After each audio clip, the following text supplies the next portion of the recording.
Acabou!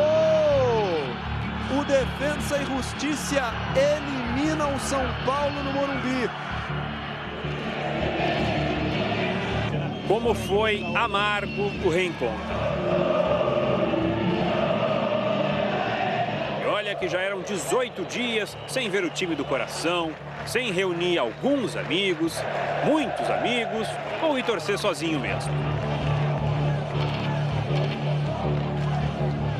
E depois desse intervalo tão grande, tantos treinos fechados, a expectativa do torcedor já começava pela escalação do time. E a grande novidade, Neilton foi escalado para começar jogando aqui no Morumbi. O São Paulo só precisava da chamada vitória simples, que há muito não parecia tão complicada. Pareceu ainda menos quando o Lucas Prato marcou logo no primeiro ataque. Mas ele estava impedido. Já está marcado um impedimento. Roberto Canhete levantou a bandeira. Ainda aos 5 minutos, Thiago Mendes fez esse chutaço parecer simples. 1-0 São Paulo. Passou o Prato, ele bateu direto! Gol!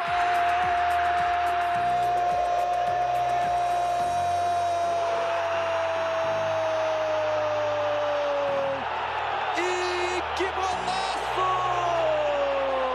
Só que essa foi a última felicidade dos quase 15 mil São Paulinos no Morumbi.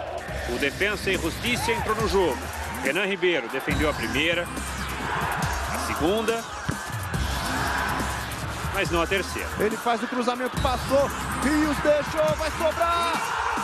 Gol!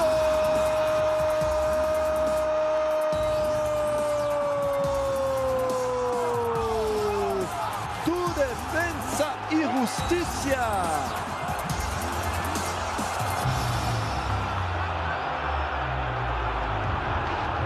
Daí pra frente, o São Paulo chegou a ter 71% de posse de bola. Rogério Ceni deixou o time ainda mais ofensivo, mas a melhor chance foi do Defensa.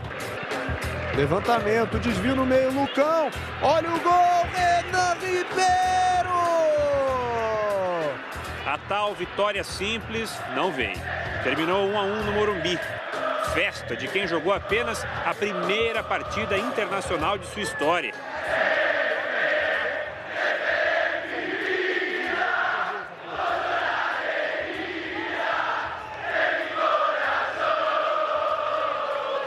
É algo muito importante para todos. É algo importante para todos, para as pessoas que vieram aqui, toda essa gente que viajou milhares de quilômetros de ônibus só para poder estar nos acompanhando.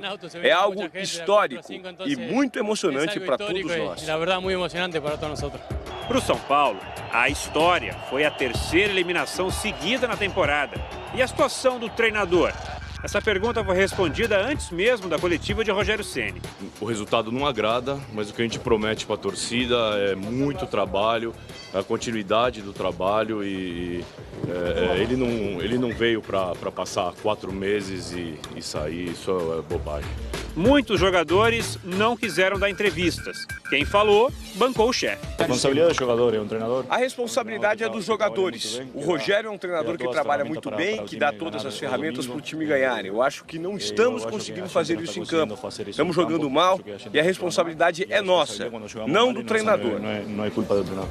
Então chegou o Rogério Ceni. Talvez o dicionário do futebol diz que você obrigatoriamente tem de passar de fase e nós não conseguimos. Já que ele falou em dicionário, separamos alguns trechos da entrevista em ordem alfabética. Para começar, A de autocrítica. Eu acho que você tem de ser analisado pelo seu desempenho diário. Claro que os jogos são importantes, mas eu não sei exatamente, são 24 jogos, acho que 11 vitórias, 9 empates e 4 derrotas, né? Um aproveitamento bem superior aos outros que passaram por aqui recentemente. Letra C, culpa. Qualquer culpa que se tenha pelo resultado é sempre a minha responsabilidade, porque afinal de contas, quem escolhe os jogadores, quem aceitou trabalhar com esse grupo de jogadores fui eu. E o resultado é sempre minha responsabilidade, não tem problema nenhum. E de esquema de jogo. Entramos desde o começo, todos os jogos, com a intenção de fazer gol. Nunca recuamos, jogamos sempre à frente. É um propósito de jogo que eu tenho convicção, que eu acredito muito e que eu espero que dê certo no decorrer do Campeonato Brasileiro. Letra F de futuro. Nós vamos tentar detectar o que a gente precisa, se for possível, né? Quem sabe trazer 1 ou 2 jogadores para tentar reforçar o elenco e trabalhar com todos os jogadores que nós temos, tentar evoluir, dar confiança para esses jogadores para conseguir reverter esse quadro e fazer um bom campeonato brasileiro. Porque o objetivo, não só meu, como do clube, eu sempre falei, é estar presente na Libertadores do ano que vem. E para fechar o dicionário dessa entrevista, uma palavra com a letra V. E eu mesmo perguntei ao treinador do São Paulo. Você também entende assim, um resultado normal? Ou se um torcedor quiser falar de uma coisa maior, de repente um vexame, é muito forte, na sua opinião, isso? Pela grandeza do São Paulo? Eu acho que não é um vexame, mas eu acho que nós sempre temos a obrigação, independente se fosse contra o Boca Juniors, ou contra o Defensa e Justiça, ou contra o Corinthians, ou o Cruzeiro, ou qualquer equipe que vem aqui, nós sempre temos a esperança e a expectativa de vencer em nosso estádio. Hoje não perdemos, mas não conseguimos a classificação. Não era o que o torcedor esperava, mas é longe de ser um vexame.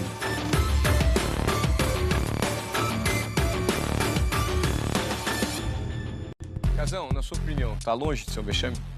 Não, foi um vexame. Foi um vexame. O São Paulo deveria só ganhar por 1-0.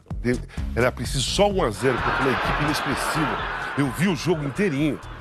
O São Paulo não fez merecer nem mesmo o empate. O empate saiu bom para o São Paulo. A equipe argentina merecia ganhar. Entregou muitas bolas? Muitas bolas. O Renan fez 3 defesas frente a frente. O goleiro teve a jogada do Lucão perdido, que quase fez um gol contra, sabe?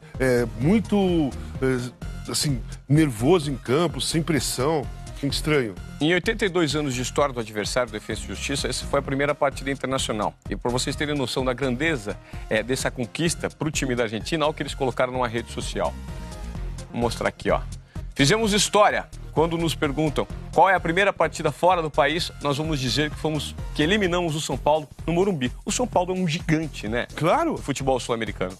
O futebol mundial. O São Paulo é tricampeão mundial. O São Paulo é uma potência mundial do futebol, né?